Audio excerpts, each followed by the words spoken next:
dans la guerre. Voilà, donc sa conférence s'inscrit dans cette lignée. Et donc je vous laisse tout de suite la parole. Il y aura bien sûr un temps pour les questions. D'accord? Au moins un quart d'heure, 20 minutes pour les questions.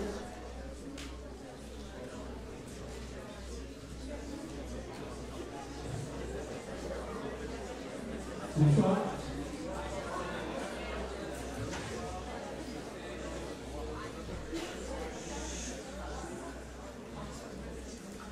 Je ne suis pas sûr de pouvoir remplacer vraiment Jean-Michel de la Comté parce que le travail qu'il fait est assez extraordinaire. J'avais sous le coude un cours sur les écrivains de la Grande Guerre que je vais assurer à partir du mois de mars au collège de Bernardin, comme Mme Lyon vient de vous le dire.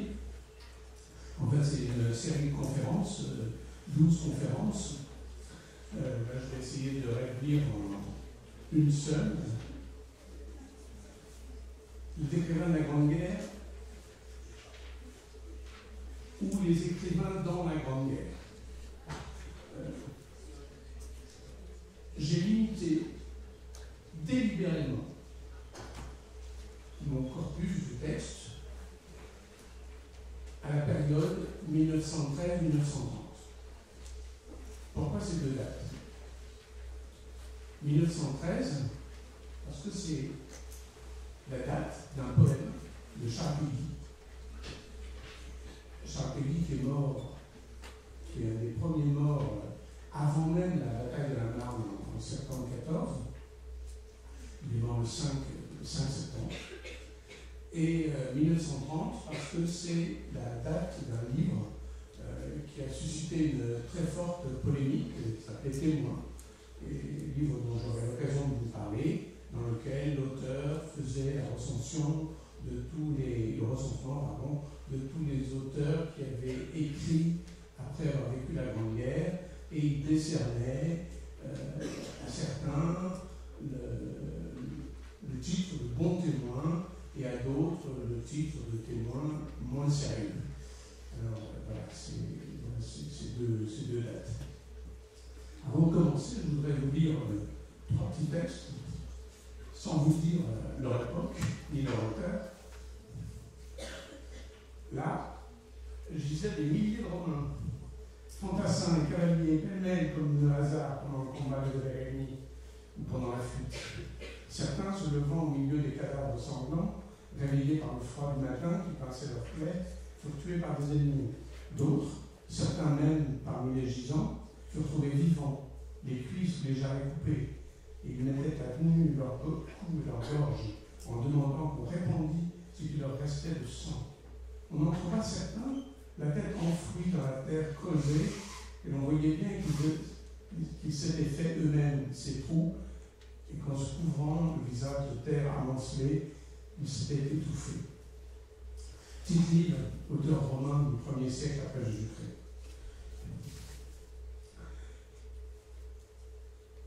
Rien n'était si beau, si leste, si brillant, si bien ordonné que les deux armées. Les trompettes, les fifres, les hautbois, les tambours, les canons formaient une harmonie telle qu'il n'y en eut jamais dans l'enfer. Les canons renversèrent d'abord à peu près 6000 hommes de chaque côté. Ensuite, la mousqueterie ôta du meilleur des mondes environ 9 à 10 000 coquins qui en infectaient la surface. La baïonnette fut aussi la raison suffisante de la mort de quelques milliers d'hommes. Le tout pouvait bien se monter à une trentaine de 1000 âmes. Candide, qui tremblait comme un philosophe, se cacha du mieux qu'il peut dans cette boucherie héroïque. Vous avez bien sûr reconnu Voltaire. Et le dernier, des pieds s'allongeaient, chaussés encore, broyés, saignants, des genoux et des coudes comme rompus à coups de marteau, laissant pendre des membres inertes. Il y avait des mains cassées, des doigts qui tombaient, retenus à peine par un fil de peau. Mais surtout, les inquiétantes blessures étaient celles qui avaient troué le ventre, la poitrine ou la tête. Les flancs saignaient par des déchirures affreuses. Des nœuds d'entrailles s'étaient faits sous la peau soulevée, affamés, hachés, tordaient les attitudes en des contorsions frénétiques. De part en part, les poumons étaient traversés. Enfin, les têtes avaient souffert plus encore, mâchoires fracassées, bouillies sanglantes de dents et de la langue, orbites défoncées, l'œil à demi sorti, crâne ouvert, laissant voir la cervelle. Émile Zola, La débâcle, 1893. Ces trois textes nous prouvent, s'il était besoin, que la guerre, et surtout la littérature sur la guerre, existe depuis très longtemps, et que cette expérience humaine fondamentale, pas merveilleuse, fondamentale, a eu besoin aussi d'écrivains pour la rendre. Et la guerre de 14, bien sûr, n'a pas échappé à cet effort de représentation. Je vous disais donc qu'il y avait, je cherche mon Peggy, mais je ne le retrouve pas. Si, il y avait Peggy. Peggy, donc mort au tout début de la guerre de 14, mais qui avait écrit en 1913, donc un an auparavant, un très long poème qui s'appelle Ève, sur le détail duquel je ne m'attarde pas. Et dans ce poème, ce très long poème, il y a les quelques strophes suivantes. Heureux ceux qui sont morts pour la terre charnelle, mais pourvu que ce fût dans une juste guerre. Heureux ceux qui sont morts pour 4 coins de terre. Heureux ceux qui sont morts d'une mort solennelle. Heureux ceux qui sont morts dans les grandes batailles, couchés dessus le sol à la face de Dieu. Heureux ceux qui sont morts sur un dernier haut lieu, parmi tout l'appareil des grandes funérailles. Heureux ceux qui sont morts pour des cités chapelles, car elles sont le corps de la cité de Dieu. Heureux ceux qui sont morts pour leur âtre et leur feu, et les pauvres honneurs des maisons paternelles. On a fait, à partir de ce texte, de Peggy un héros, il est quand même mort en héros, on en a fait une sorte de prophète, comme s'il avait prédit la guerre. Il ne l'a pas prédite, mais en 1913, depuis, je pense que vous avez dû l'apprendre dans l'histoire, depuis 1905, ce qu'on a appelé le coup de Tanger, où Guillaume II, empereur d'Allemagne, est venu au Maroc pour étendre l'emprise de l'Allemagne sur une partie d'Afrique. Tout le monde pensait que les Allemands étaient très près. Et que Peggy le pensait aussi. Et donc, s'il devait y avoir une guerre, elle était imminente. Elle viendra donc 8 ans après, et par rapport à ce texte, un an après.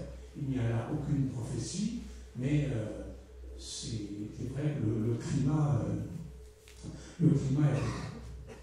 Alors justement, je viens d'aborder 2 petites questions historiques. Écrivain dans la Grande Guerre pose une question de littérature et une question d'histoire. Les historiens, je ne vois pas de professionnels dans l'assistance, mais il pourrait y en avoir. Les historiens appuient leur travail sur des documents authentiques, des témoignages, des comptes rendus, de l'information très précise. Ce n'est qu'en deuxième effort que l'on fait appel à la littérature, mais en la laissant bien à sa place. C'est-à-dire c'est de la littérature, c'est-à-dire ce sont des témoignages ou des textes très subjectifs. Or, l'histoire, elle se base sur des objets. Un objet, c'est de rendre compte de la réalité du temps passé. Mais les personnes qui ont fait cette guerre, ils étaient objectivement du temps passé. Et ce qu'ils ont vécu. Et ensuite, ce qu'ils ont raconté. Si on peut faire le tri du très subjectif ou du très approximatif, on peut peut-être trouver chez eux des éléments très utiles qui peuvent servir à l'historien comme ils peuvent servir au littéraire, comme ils peuvent servir au lecteur. N'oubliez jamais que dans ces textes littéraires, textes des écrivains de la Grande Guerre, il faut envisager l'aspect de l'auteur, celui qui écrit, les raisons pour lesquelles il écrit, et puis c'est le lecteur. À qui écrit-il? Est-ce que c'est juste une expression de soi sans souci du lecteur? Ça m'étonnerait. Est-ce que c'est seulement parce que c'est à la mode, que ça fait bien et qu'on s'occupe plutôt du lecteur? Pas davantage. Je crois que les deux sont à articuler, à prendre en compte. J'ai deux exemples. L'exemple, par exemple, d'Apollinaire, dont je parlerai beaucoup à la fin. Quand Apollinaire écrit la plupart de ses poèmes sur la guerre, il les envoie à une de ses correspondantes, qui s'appelle Louise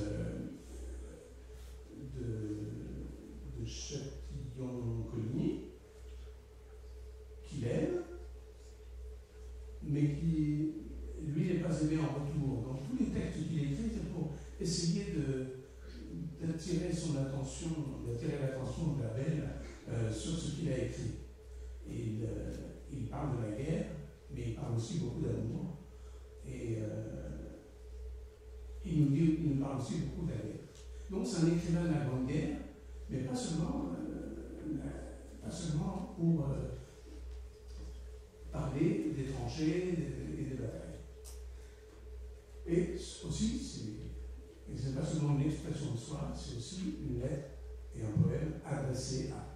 Et puis l'autre exemple, c'est celui d'Ernst Jünger, dont j'aurai aussi l'occasion de parler, qui est un écrivain allemand, qui est officier pendant la Première Guerre mondiale, et qui l'a été ensuite pendant la Seconde. Ernst Jünger écrit pour mettre en évidence, pour ses lecteurs, l'héroïsme de l'Allemagne, l'héroïsme des soldats allemands, et par moments aussi, vous comprenez que les soldats français ne se déméritent pas du tout. Donc, la question historique, la question du témoignage, elle va être au centre. Mais aussi la question de la littérature. La thèse que je veux soutenir, c'est que ces écrivains qui se sont retrouvés sur les champs de bataille de la Grande Guerre et qui nous ont apporté ces textes, ils ont aidé les gens de l'époque, leurs contemporains, à s'en faire une représentation plus juste, plus profonde, et ils nous aident, nous aussi maintenant, à mieux comprendre la complexité de cette aventure. Un petit point de l'histoire, c'est que les écrivains de la Grande Guerre, ils ont dû participer, comme tous les citoyens mâles, ils ont dû participer à la guerre. Quand ils étaient trop âgés ou quand ils étaient en mauvaise santé, ils n'y allaient pas, mais au bout de quelques temps, ils cherchaient, c'est le cas par exemple de Marcel Proust, c'est le cas de Jean Cocteau, qui ont été réformés et qui y sont allés parce qu'ils sentaient que c'était leur devoir. Pour Proust, ça n'a vraiment pas duré très longtemps parce qu'il souffrait d'asthme à un point terrible et il était impossible. Mais il a beaucoup parlé, surtout dans le dernier volume de La Recherche du temps perdu, dans le temps retrouvé, il a beaucoup parlé de la guerre. Et il en donne, tout en n'y étant pas allé, des représentations fort intéressantes. Donc, ils y allaient tous. Et ils étaient, comme tous les citoyens, avec les mêmes peurs, les mêmes craintes, les mêmes soucis matériels, les mêmes soucis pour tenir le coup. On leur rend toujours hommage. Si vous allez au Panthéon, il y a une plaque avec tous les écrivains, enfin, que la plupart des écrivains qui sont morts pendant la guerre de 14-18. Il paraît qu'on en a compté plus de 500, donc je ne vous parlerai pas des 500. Mais voilà. Alors, que faisaient-ils? D'abord, ils écrivaient dès qu'ils avaient un petit moment libre entre deux agressions, entre deux montées à l'assaut. Je pense que dans la première période de la guerre de mouvement, qui, comme vous le savez, n'a pas duré très longtemps, pendant la guerre de mouvement, ils n'en avaient pas beaucoup l'occasion, sauf la nuit peut-être. Mais après, quand c'était dans la période de la guerre de position, qui elle durait très longtemps, vous savez qu'il y a des soldats en Alsace, par exemple, ou dans la Somme, qui n'ont pas fait plus de 500 mètres. On avance, on recule, on avance, on recule, on avance, on recule. C'était ça la guerre. Donc il y avait des temps d'immobilité qui permettaient d'écrire. Les lettres qu'ils pouvaient envoyer à leur famille, étaient censurées, parce qu'il ne fallait pas démoraliser l'arrière. Donc, le seul moyen d'écrire, c'était d'écrire autre chose que des lettres. Et vous avez des gens comme Maurice Genevoix, par exemple. Maurice Genevoix est un des grands écrivains de la guerre de 14. C'est un témoin, il n'a pas écrit de roman. Si vous ne voulez pas lire son gros pavé qui s'appelle Ceux de 14, il y a un tout petit livre qui est paru dans une collection de poche qui s'appelle La mort de près, où il raconte quelques épisodes de cette guerre qui sont très intéressants. Et Maurice Genevoix s'est découvert une vocation d'écrivain. Et je me suis amusé à regarder la bibliographie de certains de ces auteurs. Et bien, il y en a beaucoup qui n'avaient quasiment rien publié avant 1914, comme si la guerre avait été le déclencheur de leur pratique d'écrivain.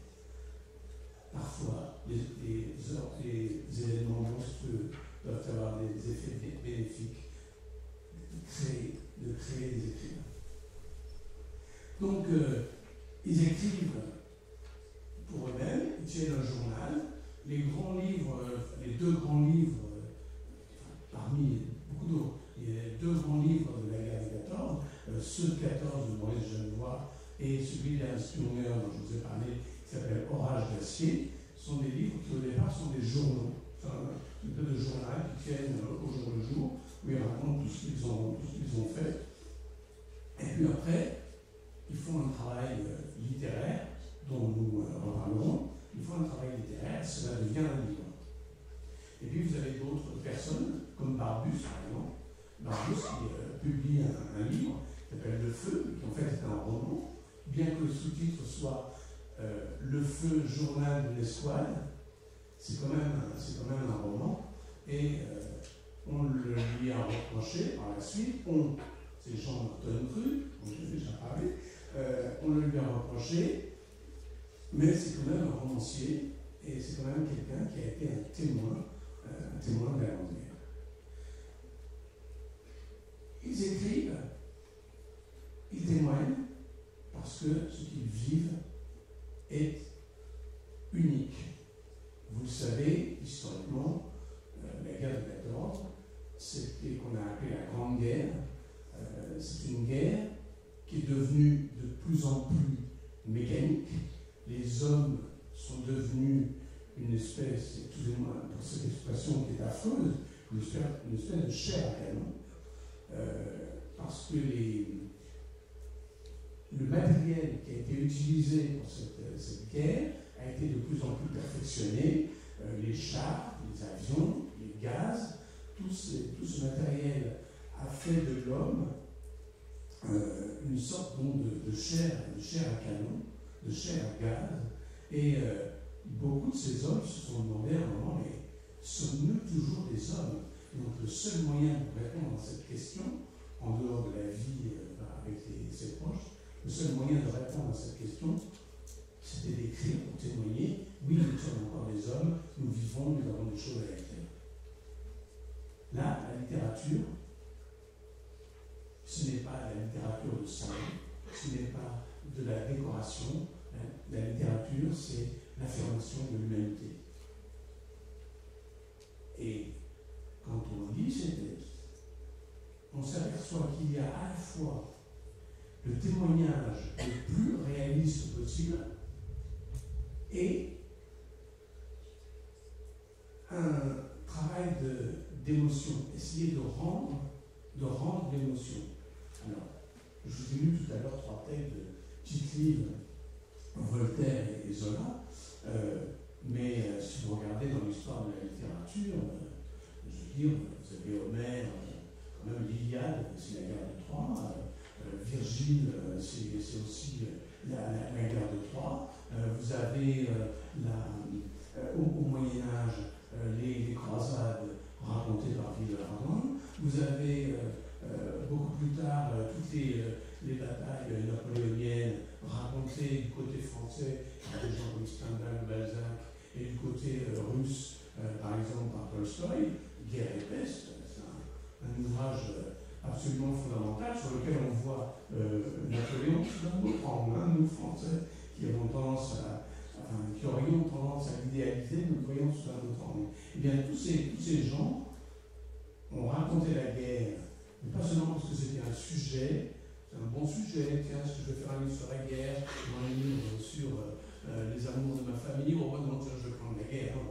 Non, on raconte sur la guerre parce qu'on doit écrire, on doit porter témoignage.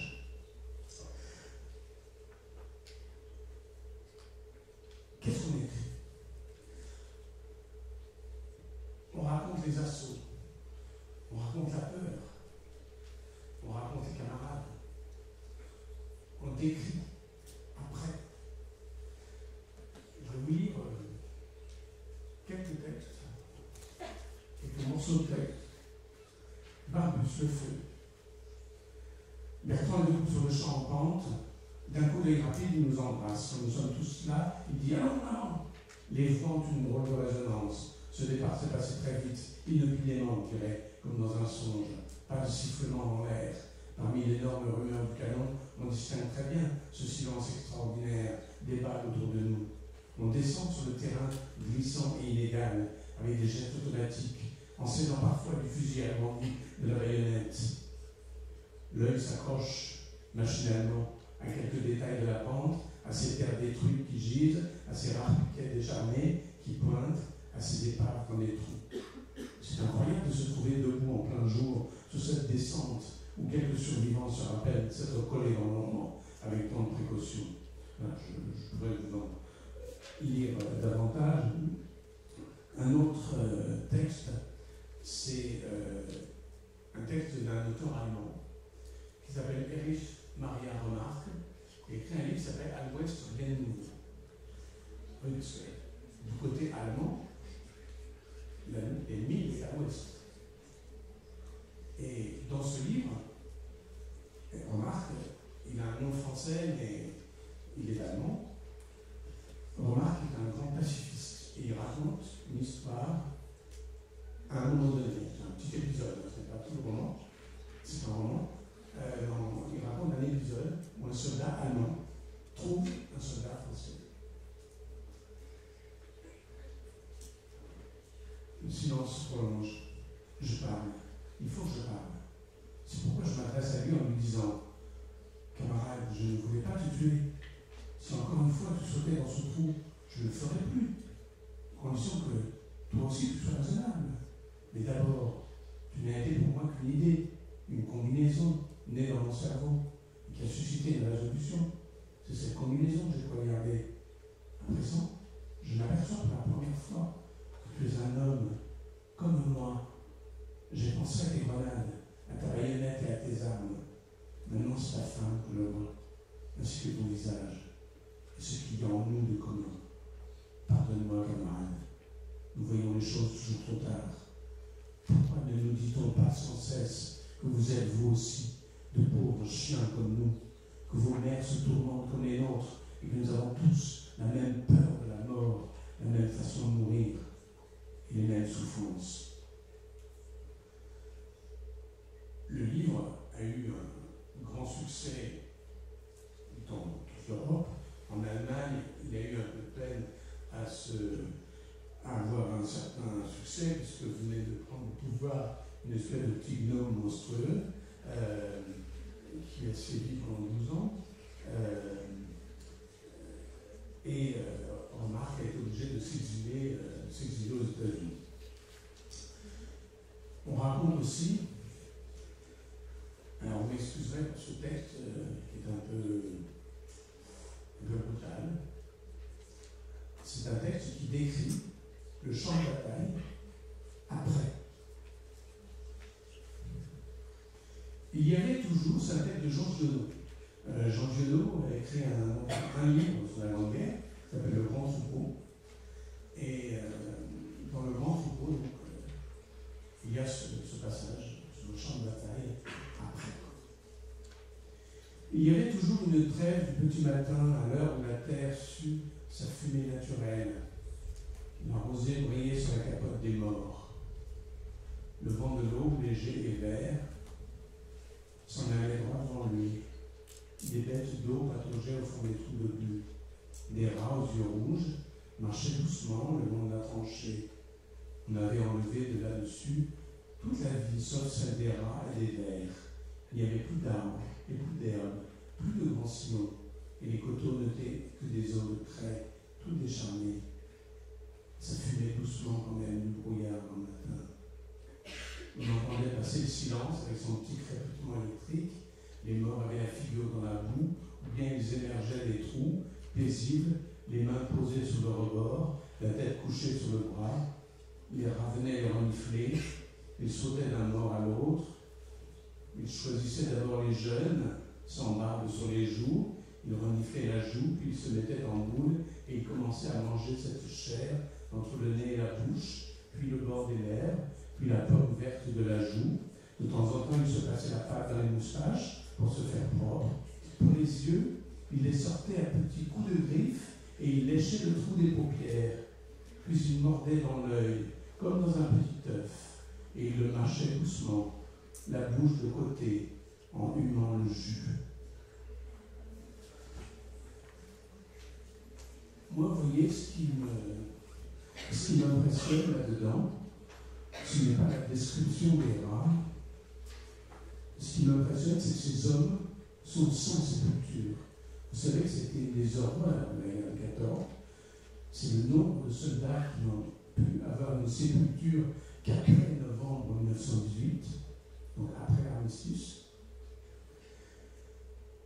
Et beaucoup d'entre eux n'ont pas été identifiés. Leurs squelettes ou quelques os se trouvent à l'ossuaire de Douaumont, à côté de Verdun. Et certains ont été reconnus que très très tardivement, je pense à un grand écrivain qui s'appelle Alain Fournier, qui a écrit Le Grand Mône en 1913 et qui est mort lui aussi, comme Peggy, dès septembre ou octobre 14. Il n'a été identifié que dans les années 90. Avant, on n'avait pas pu l'identifier. Eh bien, ces hommes sont sans sépulture. Et puis, ce texte, je le trouve plein d'optimisme, parce que c'est la vie qui reprend. C'est la vie qui reprend. Les rats, il faut bien qu'ils mangent. Les rats, ils mangent la viande qui est là. Les beaux jeunes gens, c'est la vie qui reprend. Bon, ça fait un bon commentaire composé, ça. Et puis, je vois que l'heure tourne. les genres littéraires qui ont été abordés pendant la Grande Guerre ont été principalement 3 genres. Le témoignage, donc genre à part. Le témoignage, sous la forme de lettres, sous la forme de journaux, et sous la forme d'essais, comme celui de Genevois, sous la forme de roman. Mais le roman, il pose une question. C'est que le roman, c'est une fiction. Or, la fiction, c'est un beau mensonge quand même. Parce qu'on change le nom des personnages, on change le nom des lieux, on accélère l'histoire, on la ralentit, donc ce n'est pas la réalité elle-même. On fait un effort d'imitation du réel pour que ce soit vraisemblable. Mais c'est du mensonge. Ce n'est pas la réalité. Parce que si on faisait un récit complètement réel, il ne ferait pas 100 pages ou 200 pages, il en ferait 2000, avec des répétitions, parce que les assauts, les attaques, ils se répètent inlassablement. Il y a des petites variantes et des variantes pour chacun. Mais pour nous, lecteurs, nous avons l'impression que c'est toujours pareil. Donc il faut faire des choix dans le réel. Faire des choix dans le réel, c'est s'écarter de la vérité. Et c'est ce que ce critique dont je vous ai parlé, Jean Norton a écrit dans son livre qui s'appelle Témoin, qui a suscité donc un grand débat. Il a dit que ceux qui faisaient du romanesque n'étaient pas des témoins de la guerre de 4 ans.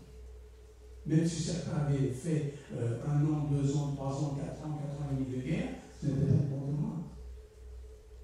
Or, certains ont quand même rendu compte de la guerre dans leur roman, parce que se cacher derrière un personnage, se cacher derrière une réalité, c'est aussi une façon de dire la réalité, de la montrer d'une façon plus intense.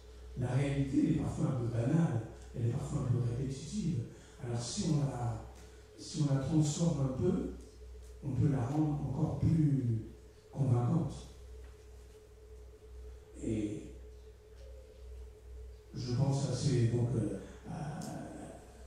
au feu de Barbus, donc, qui est un roman où à Genevois, l'un a écrit un roman, l'autre a écrit un témoignage, mais à mes yeux de lecteur de 2015, je ne peux pas dire que l'un rende mieux compte de la vérité de la guerre de 14 que l'autre. Or, en 1930, les esprits étaient encore très remués et Norton Cru voulait que l'on rende compte de la vérité. C'est compréhensible. Aujourd'hui, quand il y a un événement, vous voyez les événements que nous venons de vivre au mois de janvier, si vous aviez lu dans le journal des informations qui vous paraissaient totalement contraires à la vérité, vous auriez réagi en disant qu'est-ce qu'on nous raconte.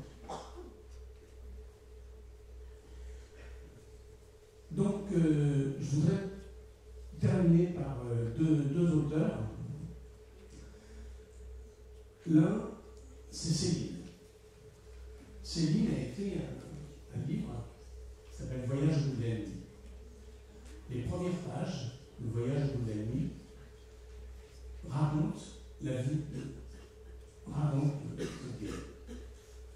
Alors, vous savez, c'est toujours le problème avec Céline, c'est que est-ce que c'est un roman ou est-ce que c'est un témoignage? Est-ce que c'est une autobiographie? Une autofiction? En tout cas, il prend toujours cette distance. Et quelle distance par rapport à la réalité. Serait-on donc le seul large sur la terre, pensais-je, et avec quel effroi, perdu parmi 2 millions de fous, héroïques et déchaînés, et armés jusqu'aux cheveux, avec casque sans cheveux, sans chevaux, sur moto, hurlant, en auto, sifflant, tirailleurs, comploteurs, volant, à genoux, creusant, se défilant, caracolant dans les sentiers, pétaradant, enfermés sur la terre, comme dans un cabanon, pour y tout détruire, Allemagne, France et continent, tout ce qui respire, détruire, plus enragés que les chiens, adorant leur rage, ce que les chiens ne font pas, 100 000 fois plus enragés que 1000 chiens, et tellement plus vicieux, nous étions jolis. Décidément, je le concevais, je vais t'embarquer dans une croisade apocalyptique. On est puceaux de l'horreur, comme on est de la volupté. Comment aurais-je pu me douter, moi, de cette horreur en quittant la place Clichy? Qui aurait pu prévoir, avant d'entrer vraiment dans la guerre, tout ce que contenait la sale âme héroïque et fainéante des hommes?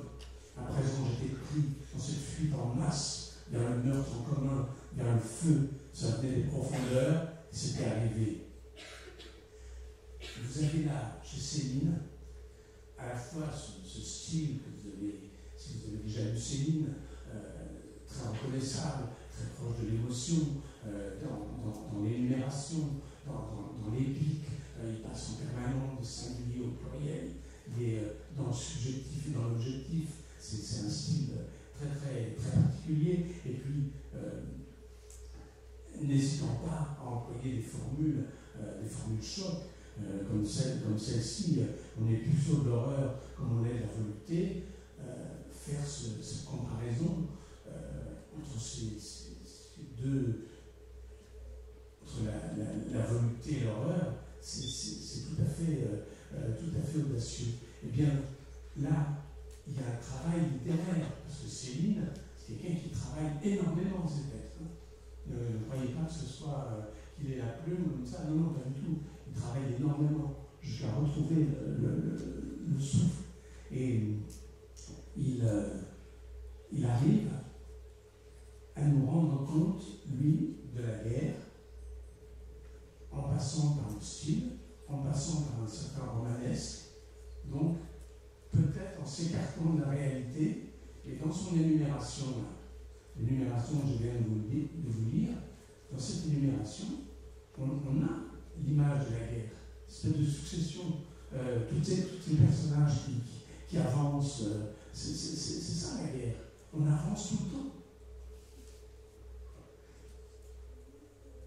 Ensuite, pour terminer, un auteur qui lui a pris au contraire une certaine distance, c'est Apollinaire, dont je vous ai parlé tout à l'heure.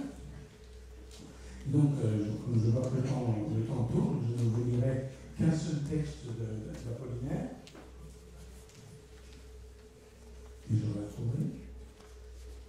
Coquin, peut-être.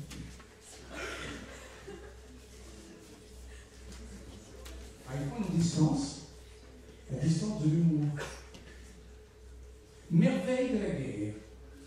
Et je terminerai là-dessus. Merveille de la guerre. Que ces beaux effusés qui illuminent la nuit, elles montent sur leur propre cime et se penchent pour regarder. Ce sont des dames qui dansent avec leur regard, pour yeux, bras et cœurs. J'ai reconnu ton souvenir de ta vivacité. C'est aussi l'apothéose quotidienne de toutes les Bérénices dont les chevelures sont devenues les comètes. Ces danseuses surdorées appartiennent à tous les temps et à toutes les races. Elles accouchent brusquement d'enfants qui n'ont que le temps de mourir. Comme c'est beau, toutes ces fusées. Mais ce serait bien plus beau s'il y en avait plus encore, et s'il y en avait des millions, qui auraient un sens complet et relatif, comme les lettres d'un livre. Pourtant, c'est aussi beau que si la vie même sortait des mourants. Et ce serait plus beau encore si on avait plus encore ce prolonger le regard que d'une beauté qui s'offre et s'évanouit aussitôt. Il me semble assister à un grand festin éclairé à Géorne. C'est un banquet que s'offre la terre. Elle a faim et ouvre de longues bouches pâles. La terre a faim et voici son festin de Balthazar cannibale. Qui aurait dit qu'on pût être à ce point anthropophage et qu'il fallut tant de feu pour rôtir le corps humain? C'est pourquoi l'air a un petit goût empyromatique, qui n'est ma foi pas désagréable. Et le festin serait plus beau encore si le ciel y mangeait avec la terre. Il n'avale que les hommes, que les âmes, ce qui est une façon de ne pas se nourrir. et se contentent de jongler avec des feux versicolores. Apollinaire était un grand amateur d'art, de peinture, cela se voit dans ce texte. Et le grand peintre, peint dans les années 14, je pense à un Allemand qui s'appelle Otto Dix, ou à un peintre français qui s'appelle Valenton. Vous voyez que pour rendre compte de la guerre de 14, le témoignage du soldat de son quotidien est important pour lui, pour nous, pour la littérature, pour rendre compte de la guerre de 14. Tous les moyens sont bons, l'humour, l'horreur et la passion. Je vous remercie.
Le témoignage, le roman, la poésie.